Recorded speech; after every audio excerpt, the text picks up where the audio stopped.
Now, staying with cameras, when students in Sussex launched one into the atmosphere, they hoped it would return a few hours later with photos from the edge of space.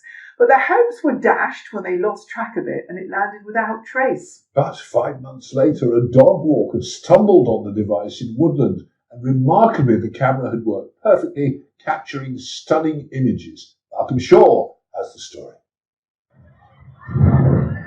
June this year, and students at Chatsmore Catholic High School in Worthing launch a helium balloon carrying cutting-edge camera equipment they've built themselves after rising 4 times higher than Mount Everest and taking photos from the edge of space. The balloon would burst and the camera parachute back to Earth. But moments into the flight, a power blip knocked out the main computer board.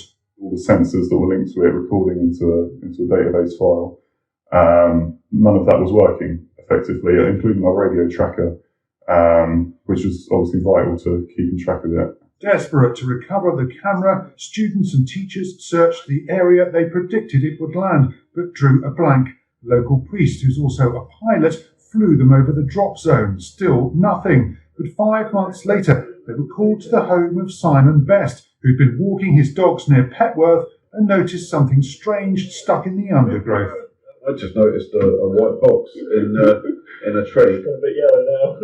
yeah, so I could just about read your number on it, which was fortunate. We managed to extract from the computer boards inside the SD cards and also from the 360-degree camera, plug those straight into the computer, and lo and behold, 90 gigabytes worth of footage all popped up. The entire flight had been recorded. The pictures are extraordinary, showing the thin blue line of the Earth's atmosphere, the south coast and Isle of Wight, and capturing the moment the balloon bursts and the camera tumbles back to Earth.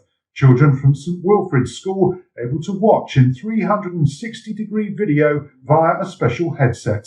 It was really fun because you got to see like different parts of like space, and it was like just quite incredible. You could imagine that you were actually in space, looking down on the Earth. Obviously, we were disappointed that the plan hadn't gone smoothly, but we never saw it as a failure. We always saw this as an opportunity to try again. So it's a really valuable lesson to our students not to give up. The space mission has boosted the students' interest in science, and planning for another camera launch is well underway. Malcolm Shaw, ITV News, Worthing.